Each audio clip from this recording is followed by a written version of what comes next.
গ্রাম বাংলার একটি পরিবেশ দেখতে পাচ্ছেন। একজন বাবা কিন্তু এতে আমার চুয়াডাঙ্গার জেলার ভাষায় বলে থাকে ডোঙ্গা। আমি ঝিনাইদহ জেলার ভিতর থেকে দেখানোর চেষ্টা করছি। এভাবেই একজন কৃষক কিন্তু সেই ঘাস কেটেছে, কলাও নিয়ে আসছে, মনে হচ্ছে যে বাজার করে নিয়ে আসছে। আঙ্কেল, আপনি কি বাজারে গেছিলেন?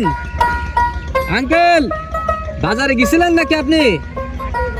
মাঠে গেছিলেন, দেখছি যে আপনি তো বাজার করে নিয়ে আসছেন, মনে হচ্ছে কলা নিয়ে আসছেন, ঘাস নিয়ে আসছেন, আবার ব্যাগের ভিতরে মনে হয় আলু পটল আছে মনে হচ্ছে। পটল আছে? মার্শাল্লাহ মার্শাল্লাহ, এটাই আমার প্রাণের কৃষক। দেখেন, সে কিন্তু ডুঙ্গায় করে এক প্রকার বাজার করে নিয়ে চলে আসছে। অসাধারণ একটি চিত্র আমি দেখাতে চলেছি। এই জায়গার নাম কি?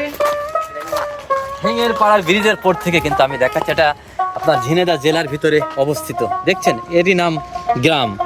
গ্রাম মানেই শান্তি, কিন্তু আমি এমনিতে বলে থাকি না। দেখেন কি একটি পরিবেশ, পানি বেঁধে গেছে তবু কিন্তু সে ডুঙায় করে তার ঘাস পটল বাজারও কিন্তু করে নিয়ে আসছে। সবাই ভালো থাকবেন। আজকের ভিডিওটি এখানে শেষ করছি। অপরূপ একটা চিত্র, মাশাআল্লাহ মাশাআল্লাহ, এরই নাম কৃষক। মাথার ঘাম। এগুলো এখন আর দেখা যায় না, এগুলো বিলুপ্ত হওয়ার পথে। আসলে খাল বিলে পানি না থাকার কারণে কিন্তু এই চিত্রগুলো 80-র দশকে কিন্তু খুব ফুটতো। সবার বাসায় কিন্তু একটি ডোঙা থাকতো, একটি নৌকা থাকতো। অসাধারণ।